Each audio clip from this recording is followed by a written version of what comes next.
Nurrideen School for Girls. It had been easier than he imagined. He pulled into the loading dock behind the school, confident his white van wouldn't draw any suspicion. It resembled the ones that delivered food or serviced the building. He wore his old Excel Company uniform jumpsuit under an oversized brown winter vest, concealing a 22 Ruger in his holster. The elongated metal toolbox he carried contained an Armalite M15 rifle, unassembled, its parts perfectly fitted inside after he'd taken out the drawers that held his drill bits and bolts. Earlier that morning, he tossed them all into the large dumpster behind his apartment building. He'd have no use for them after today. He plodded across the wet lot in work boots, crunching blue salt crystals, dissolving what was left of his snowfall early that morning. He'd woken to the snow, convinced he could hear the snowflakes settling on the window pane. Eileen snored softly, her back to him, and he carefully rolled out of bed. His old dog Jenny painfully pulled herself up, arthritis slowing her joints. Her paws scratched the floor as she gathered her bearings, and he waited patiently for Jenny before closing the bedroom door behind him. She followed her master down the narrow hallway, eager at the prospect of a much earlier outing than their normal routine. The moon hung low through the kitchen window, illuminating the snow that continued to fall. It was very quiet, snowflakes padding the walkway outside of his apartment unit and caking the roof and hood of cars lined up in the common parking lot. The plows were not out yet, and he was grateful. The silence was comforting as the snow blanketed the world outside, a pure, clean white. He didn't require sleep anymore. It was enough to have Eileen's touch. He tried to observe her perpetual warmth, though she sometimes flicked an arm at him, half woken and irritated. He let her sleep this morning, gathering his clothes in a bunch and dressing in the washroom. He decided against leaving a note. He couldn't summon any eloquent words to properly convey what he was about to do.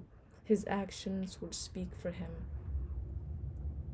He took Jenny for a walk past the corner where children from the apartment building usually waited for the school bus, their backpacks bouncing up and down. On any other morning, he'd watch from the railing outside his second-floor unit, recognizing most of them, since he'd been outside their apartments fixing a broken window latch or sealing a leak under a bathroom sink.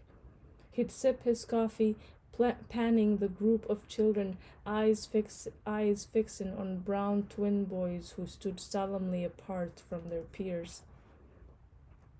At 7:30, the school bus would pull to the curb, a safety arm extending into the street.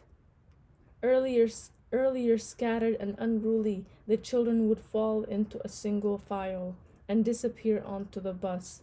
The twins were always the last to board. This morning, he seemed to be the only person awake. Jenny's gait slowed after they'd gone a block, her paws slapping against the snow. He felt terrible for his dog, a cross between German Shepherd and Labrador, with black, white, and gray rings of fur around her neck. Jenny was almost 15 years old. It seemed like a slow, torturous decline, and now he regretted not having put Jenny out of her misery. He should have driven up north, found a patch of forest, and let her loose to cavort among the frozen-barked trees for a little while. Then he would have called her to him and gotten down on one knee to give her a final rub of her muzzle before pressing the barrel of his pistol between her eyes as she looked up at him. That's how he'd want to go, quickly and painlessly, avoiding the agony and pity of disease and age. If the day went as planned, it might go down like that. He quietly re-entered the apartment and spent a long time on one knee, rubbing his old dog's ears and muzzle. Jenny's faithful, tired eyes deeply moved him, A human being had never regarded him in such a devout way. He hoped Eileen would be merciful and put his dog down, save Jenny a bit of dignity. Inside the Muslim school, a few staff members milled in the short corridor from where he'd entered on the dock. He could see the security guard at a desk, his baseball cap obscuring part of his face. The guard was reading the Sun-Times and looked up at the sound of his steps. He lifted his toolbox in a gesture of greeting and the guard waved back. No questions and no demands for an identification badge or a work order. Still, icy fear tingled down his spine as he rounded the corner past the cafeteria. He could turn around, pretend he'd forgotten a tool in his van, drive off the lot back to Eileen and Jenny. But he walked on. He'd had the rifle shipped to him last week and he'd opened it up, a sweat beading his forehead. Eileen was at work and he sat on the edge of their bed, assembling the rifle, the locking motions offering him a strange kind of comfort, like what he'd experienced as a boy when his father took him and his brother Joe hunting. It was the only time he could bear to be close to his father and not want to kill him. His brother Joe had been brave, joining the army, leaving him alone with their parents.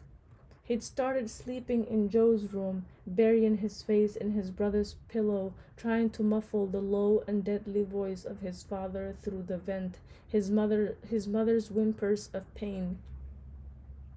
The next morning, she'd be at the stove, cooking their oatmeal as usual, her sprained arm in a sling that she'd made from old cheesecloth.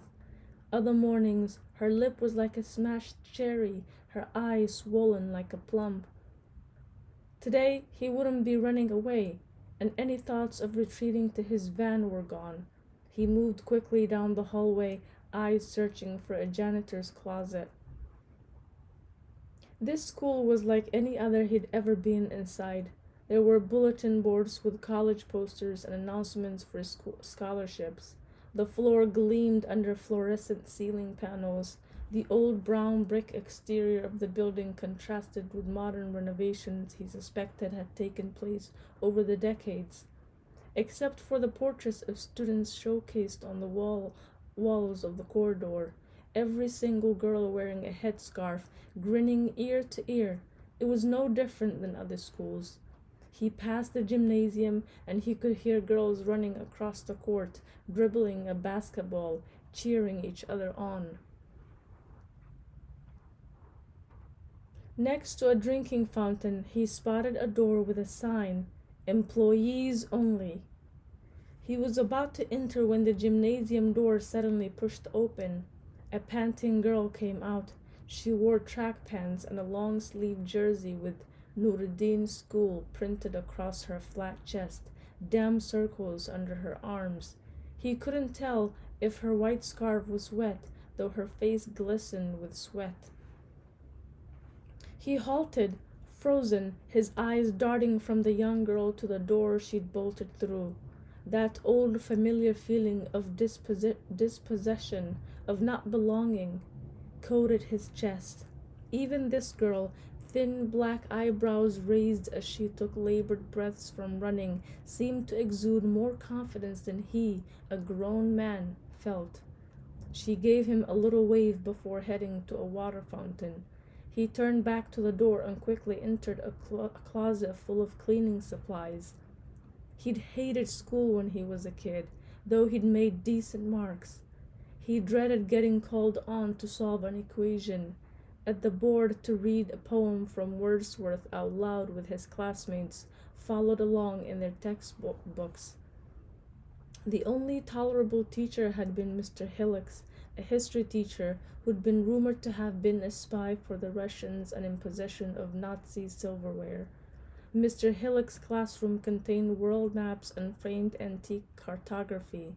He would trace his finger along the distance between countries like Peru and New Guinea, and where he was, maps made him seem closer to places he couldn't pronounce. At first, That had given him hope of a place bigger than Wisconsin, especially after Joe left. He imagined his brother living in a foreign country after his service, and he hoped a postcard would appear someday from Joe featuring an exotic city or a dazzling beach. But a postcard or a letter never came. Perhaps Joe had needed time to forget what he'd left behind in Vietnam. One day, government papers arrived proclaiming that Joe had been honorably discharged. His mother held the papers, looking at them over and over, though she could not read English. She traced the official seal with her fingertips. He'd wanted to run away too, to escape his mother's misery and his own intense loneliness. Before he'd enlisted, Joe had never mentioned Vietnam. Even as they watched the images streaming from their television, his brother had never expressed an opinion about the war. They both sat on a woven rug in the parlor as Walter Cronkite reported events they could only see and hear. The chop-chop of helicopter propellers swooping over hamlets, the gray and black smoke billowing from once lush forests. He could never imagine the stench of burned villages, bodies charged to unrecognizable clumps, or the diesel-like smell of Agent Orange sprayed over thousands of acres of vegetation. And how did it feel when your flesh burned, chemicals eating through your skin? Those horrifically visceral realities never penetrated through the television screens. Perhaps Joe had understood it more deeply, felt something that compelled a call to duty. Enlisting had at least given Joe a purpose their father could not rebuke. But Joe left him too, without even a note. The only thing he'd left under his bed was a walnut safe box with his .22 Ruger, a 9-shot revolver Joe had saved up 2 summers to buy. Discovering this, he pretended it was a farewell present from his brother. His father carried on like he'd never had an older son. He'd realized then, 15 years old and alone, how easy it was for someone to be discarded like an old blanket. People were disposable, even the ones you loved. One day, he'd leave too. A bell rang, yanking him back to the present. He could hear girls laughing and talking outside the door, a mixture of English and Arabic.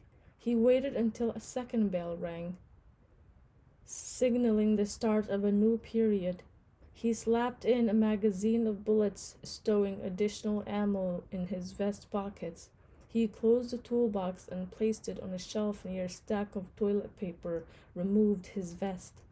He touched the revolver in his holster and stepped outside of the closet, the rifle close to his side.